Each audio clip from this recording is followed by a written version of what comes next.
All right, welcome into the show. Let's talk some late night Eagles here. You're watching Philadelphia Eagles now. My name is Chase Sr. Hope you're all having a great Sunday night. If you're waking up with this on Monday morning, hope you're having a fantastic Monday morning. And I just want to say thanks to everybody, by the way, for tuning into our watch party today. Eagles, Bucs, Week 4. What a game it was. Another wild finish for Philadelphia. 150,000 views, and we surpassed 131,000 subscribers. If you haven't subscribed to the channel, you're making a mistake. If you want nonstop coverage from yours truly right here on YouTube, lock us in and hit that subscribe button. All right, let's talk some birds here. Wasn't able to do a post-game show because I had to go right away to 49ers Jacksonville, another wild and wacky game. But look, the Eagles are 4-0. Was it perfect? No. Has it been perfect all year? Far from that. But what I like about this Eagles team through the first month of the season is that they have found different ways to win every single week. And right now, it's only Philadelphia and Buffalo as the two remaining undefeated teams in all of football. And so it's really difficult to accomplish what the Eagles have been able to accomplish up until this point. Nick Sirianni relayed that message to his team in the locker room after the game, that once again, they showed mental toughness. They showed physical toughness and stamina in a game where their real field temperature was over 100 degrees. The Eagles were able to make big plays on offense, defense, special teams. And was it perfect, as I noted? No, but the game of football is not perfect. That's why it's such a beautiful game. And when it comes down to this, can you make plays to win? Can you close games out? Can you make the big plays and the clutch plays? And the Eagles continue to do that. And that is why the Eagles have a championship identity. That is why the Eagles have been so successful under Nick Sirianni, because he preaches this time and time again. And this is part of the reason, among many, why the Eagles were such a special team last year that ended up winning Super Bowl 59. And they came through with one of the most dominant Super Bowl victories in the history of all Super Bowls. And you're seeing that type of mental makeup carry over. And remember, it's always important to note that this Eagles team was far from perfect last year. A lot of people lose sight of this because of how well they played for the rest of the year. In games that Jalen Hurts started and finished, they didn't lose a game from when they lost the Buccaneers game in Week 4 on. The only game that they lost the rest of the way after that Week 4 defeat against Tampa Bay on the road, 33-16, an ugly defeat, was when Jalen Hurts got hurt, suffered that concussion early against Washington. And so with the way that the Eagles finished 2024, how they went through that playoff run, how they won the Super Bowl, how dominant they were, a lot of people forget that the first month and a half of the year, the Eagles were pretty average on both sides of the ball. On offense, they had no identity early, and they really struggled to generate explosive plays with consistency. And they didn't really find their running identity until about Week 7, Week 8. That's when the ball got rolling for them offensively. And then the first month of the year defensively, they had the late game collapse against Atlanta in Week 2. They got drubbed by Tampa Bay. And they came out of that Week 5 bye. They barely beat Cleveland. Then they throttled the Giants. They crushed Cincinnati. And that's what really got the train rolling for Philadelphia in 2024. So I think this Eagles team has the potential to be great once again. They have the potential to be Super Bowl contenders once again. But obviously they have to figure some things out. They have to iron out some wrinkles. They have to get better. They have to improve. They have to find their identity. They have to be more consistent.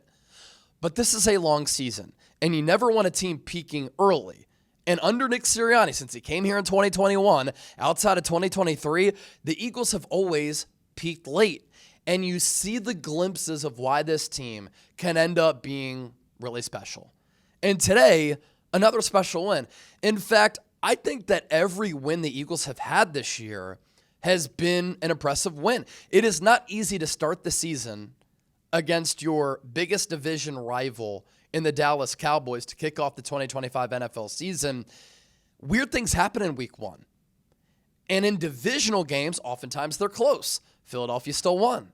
Week 2 against the Kansas City Chiefs, you're going up against a desperate Chiefs team that hadn't gone 0-2 under Andy Reid since his second year with Kansas City.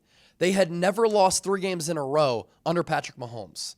And you beat a desperate Chiefs team and you out-clutch them late in the game. Last week, against the Los Angeles Rams, you were down early. You got punched in the chin. You rattle off 26 unanswered points to beat one of the best teams in football and stun them. And you win that game in epic fashion. And then today, this Buccaneers team is legit. This Buccaneers team is a threat in the NFC. This Buccaneers team, in my eyes, is one of the top teams in the league as well. Philadelphia still able to win, and at one point they had sizable leads on this Bucs team.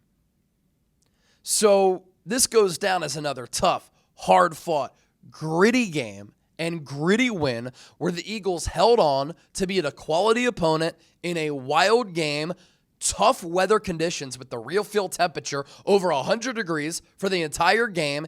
You did something that a lot of people didn't think that you could do, where you've struggled both in Tampa and against this team, and you beat them. And if these two teams meet up again in January, it's going to be a dogfight. You could tell the competitive juices were flowing. The intensity was ratcheted up. These two teams do not like one another, but these two teams also have mad respect for one another. So to be 4-0 with an unrelenting schedule, it's impressive for the Eagles because they can be so much better. Think about this. The Eagles are 20-1 in their last 21 games dating back to last year, including winning the Super Bowl. Jalen Hurts, I have these numbers somewhere. He is 18-0 in his last 18 games that he's been able to start and finish. What we're witnessing right now is a special, special era of Eagles football. But despite the Eagles coming through with another impressive win today, you log on to Twitter, you think that the Birds are 0-4. This is why I love my city. This is why I love Philadelphians, because of the passion that we have. But I do think that you have to take some things into account, right? And you got to celebrate being 4-0, like Nick Sirianni told his team, celebrate this. Unfortunately, and you had a feeling that it was getting to this point during the game based upon this player's frustrations, but in the aftermath of this game, we have to deal with more A.J. Brown drama. He takes to Twitter after the game and first tweets out, "I love you all," and then tweets out a cryptic message, a screenshot that reads as such: "If you're not welcomed, not listened to, quietly withdraw. Don't make a scene, shrug your shoulders, and be on your way." What the hell does that mean? I have no idea. Does A.J. Brown want to get traded? Is A.J. Brown frustrated with his role in this offense? Easy to see why. Does A.J. Brown no longer want to be a Philadelphia Eagle? You could read that and think that he wants to demand a trade. Now, trading him, I've said this, nearly impossible because of the dead cap hit. The Eagles in games where they've all been healthy and they've all started and finished them with Jalen Hurts, A.J. Brown, and Devontae Smith and Saquon Barkley, they have not lost. You don't get rid of a special player like A.J. when Steve Spagnuolo says something along the lines of he is the most important and valuable player on their offense. He said that in the lead up to that Eagles-Chiefs game. He said that to Greg Cosell, I believe. That A.J. Brown, not Saquon Barkley, not Jalen Hurts, is the most important person on that offense because he can win one-on-one matchups against anybody. And so I get why A.J. is frustrated. In 3 of 4 games, he's pretty much been a non-factor. He's pretty much just been a track workout. He's been getting in sprints, running routes, and not being able to produce. And a dog like that, a competitor like that, wants to feel as though he's making a difference. He's helping the team win games. And in 3 or 4 games this year, has been able to do that. But while A.J. Brown said that, and I understand his frustrations, the Eagles are 4-0. A.J. also went off last week. And when you say something like this in the city of Philadelphia, it's not going to go over well with this media, with this fan base, with the talk that's going to happen on the radio. This will be the conversation to begin shows on 94 WIP tomorrow. This will be the talk of Eagles Twitter. This will be headlined by Colin Cowherd tomorrow. This will be the subject that is broached by media members when they interview A.J. Brown at his locker this week. And these are things that sometimes can derail a team. Now, I think the Eagles have a special culture in place where that's not going to happen, but it can't be me over we. And that tweet, with the Eagles being 4-0, is me over we. And I just don't like that. It rubs me the wrong way. A.J. Brown is the best wide receiver in the history of this organization. A.J. Brown is a special player. A.J. Brown just helped the Eagles win the Super Bowl back in February. Yet, he's already frustrated, and we're a month into the season. Again, I get why he's frustrated, and there's no question Kevin Patullo needs to do a better job of scheming guys open. Things once again became predictable in the second half after we saw creative moments in the first half. But A.J. Brown has to know better. He knows the pulse of this city. He knows his words ruminate. That messages like this and posts like this on social media spread like wildfire. And he knows this is going to be a conversation. Nick Sirianni is going to be asked about this tomorrow morning when he talks to the media. And I hope it just doesn't get to a point where this can make things unravel, because the sky's the limit for this Eagles team, and they have a special opportunity to once again do something special, and they're not able to do that without A.J. Brown. I mean, last week against the Rams, he helped you lift this offense out of the gutter. And I know some people will say he was targeted a lot. He was targeted a lot by Jalen Hurts, but there was nothing from a play design scheme standpoint to get him open looks, to spring him open, to give him an opportunity to make plays. Hurts also threw some deep balls to him. The deep balls were well out of bounds. And you could just tell A.J. Brown's body language, how he was reacting, how he was walking off the field, how frustrated he was. He was not a happy guy. Now, let's talk about Kevin Patullo, right? How about that first half for this Eagles offense? I mean, Kevin Patullo went from being on the hot seat to everybody saying, oh, I think we judged him a little bit too early with that first half performance, to in the second half, back on the hot seat. He's not good enough, and now people are saying the Eagles will not and cannot win a Super Bowl with him as the offensive play caller. Still got to give him some time. It is still very early. We are 4 games into a 17-game schedule. But multiple things can be true, right? He's got to do a better job, and we have to give him some more time. Now, in that first half, I really liked what I saw. First of all, how about the Eagles special teams under Michael Clay making another huge play? They have the 2 field goal blocks in the fourth quarter against the Rams last week. And then after the defense gets off the field, limiting the Bucs' opening drive, Cameron Latu blocks the punt. Sidney Brown scoops and scores it. 30-yard touchdown. Eagles go up 7-0. Couldn't ask for a better start. And then offensively, I just like what the Eagles were doing. And Kevin Patullo, you could see he was fired the F up on that sideline. But from a play calling, play design standpoint and what the Eagles were doing offensively, I was a huge fan. I mean, quads right, 4 guys to the right. Hurts takes a quick snap and then underhands it to Goedert, touchdown. How about Hurts with the shovel pass to Goedert, letting the play develop? That was straight out of the Andy Reid playbook. How many times did we see Donovan McNabb do that to Brian Westbrook, LJ Smith, and others back in the day? That was great. How about the tush-push touchdown trickery in the second half after the Jihaad Campbell forced fumble? That was an awesome thought, awesome design. The Buccaneers have been the only team in the NFL that can consistently stop the tush-push. And so in a big moment in the game, when the momentum was fully on the Bucs side, the Eagles line up, short yardage, third down tush-push, and they run trickery to Saquon around the corner, and nobody was within 10 yards because everybody sold out on stopping the tush push. That was a smart play call and idea going up against a team that had been able in years prior to stop the tush push. They think you're running that. They are motivated to stop it. Let's hit you with the trick play.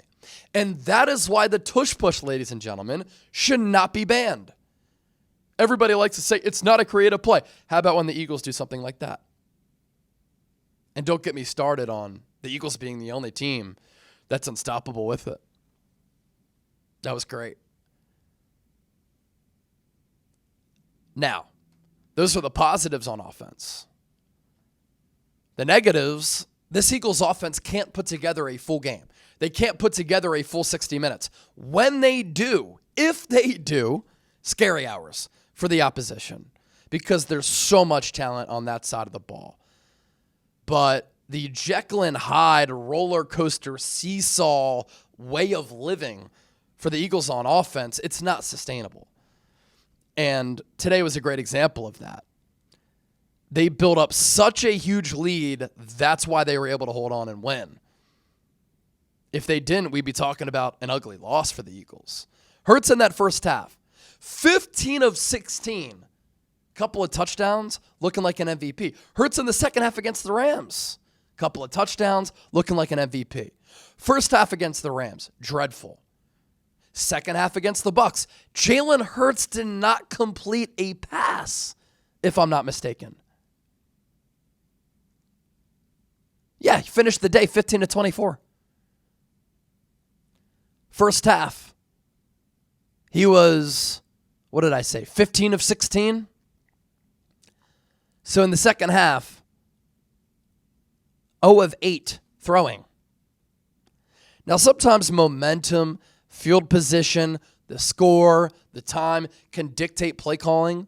Like obviously the Eagles were trying to run the ball at the start of the second half because they were trying to eat clock, but then they ended up having to throw it. Couldn't throw it successfully. They couldn't do anything on the offensive side of the football in the second half. And that's, of course, a big concern. That has to get fixed. But the Buccaneers are also a really good team. And talking about the offensive struggles and how bad they were, this is also why I was so impressed by the Eagles' defense. And that's with the Eagles' defense giving up 2 touchdowns in the third quarter alone of 70-plus yards. 72-yarder and a 77-yarder. There was the long ball from Baker to Emeka Egbuka where Reed Blankenship whiffs, Andrew Makuba misplays it, touchdown. And then Baker, just like he did on the Egbuka touchdown, able to extend another play, and he finds his running back who's being defended by Jihaad Campbell down the sideline. Campbell gets beat, misses the tackle, touchdown. So the Eagles defense gave up those explosives. All the momentum was with Tampa Bay. The game was starting to crack and crumble and get away from the Eagles. Yet, how about what they did for most of that fourth quarter? You know, they bent, they did not break. They came through with really huge plays and stops in the second half. I know they gave up those explosives in the third quarter, but the Jihaad Campbell forced fumble led to the Saquon Barkley tush-push trickery touchdown. The Bucs were driving. Jihaad Campbell's interception in the end zone, massive, massive play, which pretty much was the final nail in the coffin for Tampa Bay and made it impossible for the Bucs to come back.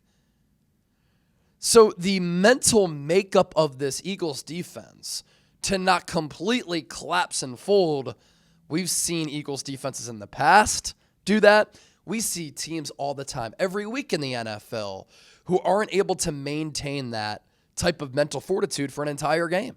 Adversity hits, momentum flips, they collapse. Not the Eagles. They just have a Teflon mindset as a team, as a culture, as a roster. And also with this Eagles defense, they were on the field a lot. With the real field temperature over 100 degrees, they still closed this game out when everything was working against them. Just a high character win. And then sticking with the defense, Quinyon Mitchell. I'd be remiss if I didn't mention him. He played legitimately like a first-team All-Pro today. He was absolutely sensational. He had 4 or 5 pass breakups. I know for a fact he had 4. But the coverage on Ibuka, traveling once again like he did last week with Devontae Adams, that's what elite corners do. And Quinyon today was truly elite. And this year, he's been very good. But today, I'm saying like first-team All-Pro type of good in this game. Shout out to Jalen Carter showing fight despite that shoulder injury. He said, I've been dealing with pain my entire life. I had to finish it for my guys. And he made some game-changing plays late. So, look, things to improve on, no doubt about it. But the Eagles are 4-0. You got to be happy about that. And there's room for this team to get better, and I think they will get better. All right, I'll be back in the studio tomorrow early. So be on the lookout for that video. That's why you also turn your notifications on. Therefore, when I push out a video, when I do go live, you'll be notified. But this has been Philadelphia Eagles now. Going to enjoy the rest of this Packers-Cowboys game. 13-9, 19 ticks left in the second quarter when I'm recording this. Going to go home, watch the rest of that, do some scouting, push this video out. We'll catch you soon. Long day, but a great day. Thanks for tuning in. Peace. Go Birds.